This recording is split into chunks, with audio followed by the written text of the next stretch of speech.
ॐ नमो नारायण। हर हर महादेव। जय भोलेनाथ। जय श्री कृष्णा। राधे राधे। आप सभी पे भगवान भोलेनाथ की कृपा बनी रहे। आप सभी पे भगवान भोलेनाथ का आशीर्वाद बना रहे। मंत्र जप करने में कुछ बातों का हमें विशेष ध्यान रखना चाहिए। मंत्र जप अगर हम नियम के साथ करते हैं तो मंत्र जप की जो ऊर्जा है वो जल्दी मिलने लगती है। मंत्र जप से जो अनुभूतियाँ हैं वो जल्दी होने लगती हैं। मंत्र जप से जुड़े हुए भी जो भी आपके देवी देवता होते हैं, जिन भी देवी देवताओं के आप मंत्रों का जप कर रहे हैं, तो वो अपने अनुभव जल्दी देने लगते हैं अगर हम नियम के साथ में मंत्रों का जप करते हैं।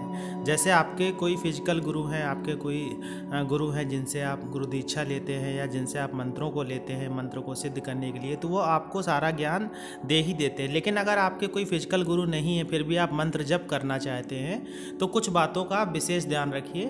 तो आपको मंत्र जप में जल्दी से सिद्धियां मिलना शुरू हो जाएंगी, आपको मंत्र जप की अनुभूति होना शुरू हो जाएगी और आपके मंत्र जप करते करते आपके बहुत सारे ऐसे कार्य हैं जो बनना शुरू हो जाएंगे। तो पहली चीज़ क्या है जो हमें मंत्र जप में ध्यान में रखनी चाहिए? पहली चीज़ है आपका आसन। आपको बिना आसन के मंत्र जप नहीं करना चाहिए। अगर आप मंत्र जप कर रहे हैं तो आसन का प्रयोग करिए। और जैसे आप कोई विशेष साधना कर रहे हैं तो उस विशेष साधना में अगर किसी रंग के आसन का प्रयोग किया जाता है तो उस रंग के आसन का ही प्रयोग करिए और आसन को थोड़ा सा मोटा रखिएगा। मोटा आसन इसलिए रखते हैं जिससे जो आपकी जो जप की ऊर्जा होती है, जब आप जप करते हैं मंत्रों को जपते हैं तो आपके अंदर एक एनर्जी पैदा होती है, ऊर्जा पैदा होती है, जिसे जप की ऊर्जा कहते हैं। तो वो ऊर्जा आपके शरीर में ही समाहित रहे, आपके अंतःकरण में ही समाहित हो जाए, आपकी जीवात्मा में समाहित हो जाए, ना कि वो धरती में चली जाए या वायुमंडल में चली जाए। इसलिए आपको अच्छे से आसन का प्रयोग करना चाहिए। आसन मोटा होना चाहिए। दूसरा क्या है? दूसरा यह है कि आप जो भी मंत्र का जाप कर रहे हैं, किसी भी मंत्र का अगर आप जाप करते हैं तो मंत्र के उच्चारण पे विशेष ध्यान रखिए।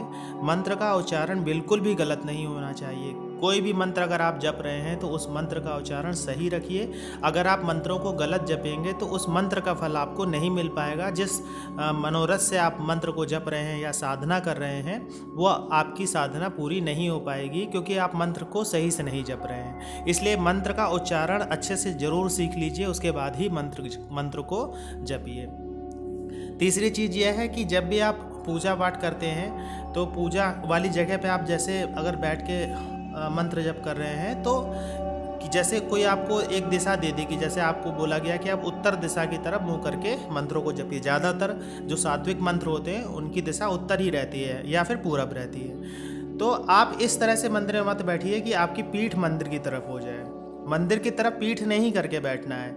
आप ऐसे बैठ सकते हैं कि मंदिर आपका पूरब में है तो आप उत्तर की तरफ मुंह करके बैठ सकते हैं, आप पूर्व की तरफ मुंह करके बैठ सकते हैं, लेकिन इस तरह से मत बैठिएगा कि आपकी जो पीठ है वो भगवान के मंदिर की तरफ हो जाए। तो दिशा का विशेष ध्यान होता है। और जिस समय आप कोई साधना शुरू करते हैं या मंत्र का जप शुरू करते हैं तो जैसे आप पूर्व की तरफ मुंह करके बैठ के कर रहे हैं तो पूर्व की तरफ ही मुंह करके बैठिए। अब उत्तर की तरफ अगर आप मुंह करके बैठते हैं तो उत्तर की तरफ ही बैठिए, दिशा को मत बदलिए। दूसरा क्या होता है, स्थान नहीं बदलना चाहिए। जैसे आप जिस स्थान पे बैठ के आप मंत्र जप कर रहे हैं तो वो स्थान नहीं बदलना चाहिए, वो स्थान परिवर्तित नहीं होना चाहिए जब तक आपकी साधना चलती रहे। जैसे आपने संकल्प लिया है कि आप 1.25 लाख मंत्रों का जप कर लेंगे या जप करेंगे, तो जब तक वो जप पूरे ना हो जाए तब तक स्थान परिवर्तित नहीं करना चाहिए। ऐसा नहीं है कि आज यहाँ जगह नहीं मिली तो कल बेडरूम में कर लिया, परसों किसी गेस्ट रूम में कर लिया या उसके बाद छत पे कर लिया, तो उस जप का कोई लाभ नहीं मिलता है, क्योंकि आपने जगह परिवर्तित कर दी। जब आप मंत्रों का जप करने लगते हैं तो उस जगह पे वो देवी देवता, मंत्र से संबंधित जो देवी देवता होते हैं वे आने लगते हैं। वो जगह एक तरह से सिद्ध जैसी हो जाती है। तो उस जगह को नहीं छोड़ना चाहिए, क्योंकि वहाँ से आपको मंत्र की जो ऊर्जा है बहुत ज़्यादा मिलना शुरू हो जाती है। मंत्र की जो संबंधित देवी देवता है वो जल्दी अपना आशीर्वाद देना शुरू कर देते हैं। तो जगह परिवर्तित मत करिएगा। आप इस तरह से समय का चुनाव करिए कि जिस समय आपको कोई डिस्टर्ब ना करे या आपको जगह ना बदलनी पड़े, तो आपके मंत्र की जो ऊर्जा है या मंत्र की जो सिद्धि है आपको जल्दी मिलने लगेगी। उसके बाद में जो मंत्र आप जप करते हैं तो संबंधित देवी देवता के अगर आप यंत्र का प्रयोग करते हैं, जैसे अब गणेश जी का मंत्र जप कर रहे हैं तो गणेश यंत्र का प्रयोग करिए। और इसी तरह से अगर आप भगवान शिव का मंत्र जप कर रहे हैं तो शिव के यंत्र का प्रयोग करिए। तो आप अगर संबंधित देवी देवता के मंत्रों के साथ उनके यंत्र का भी प्रयोग करते हैं, अगर उनका यंत्र का भी आप पूजन करते हैं, उनको सामने रखते हैं, मंत्र को जपते हैं, तो मंत्र की जो ऊर्जा है वो जल्दी बढ़ने लगती है। क्योंकि यंत्र से मंत्र जब टकराता है तो वो सीधा आपके इष्ट देव तक पहुंचता है, जिन देवों के आप मंत्रों को जप रहे होते हैं। तो यंत्र बहुत महत्वपूर्ण होता है। मूर्ति एक तरह से हम साकार करते हैं, कोई मूर्ति या फोटो, हम उस शक्ति को साकार करने की कोशिश करते हैं। हाँ, क्योंकि उस शक्ति का कोई आकार नहीं होता है। जब आप कोई फ़ोटो रखते हैं अपने मंदिर में या कहीं पे भी, तो हम उसको एक साकार रूप दे रहे होते हैं, हम उसको एक रूप दे रहे होते हैं। क्योंकि जब भी वो प्रत्यक्षीकरण आपके सामने करेंगे या आपको दिखेंगे तो उसी रूप में ही दिखेंगे, तो वो फ़ोटो हो जाती है। लेकिन जो यंत्र होता है उस यंत्र में बहुत ज़्यादा शक्ति होती है। वो यंत्र सीधे आपके उन देवताओं से जुड़ा हुआ होता है जिन देवताओं के आप मंत्रों का जप कर रहे होते हैं। तो यंत्र को अवश्य रखिए।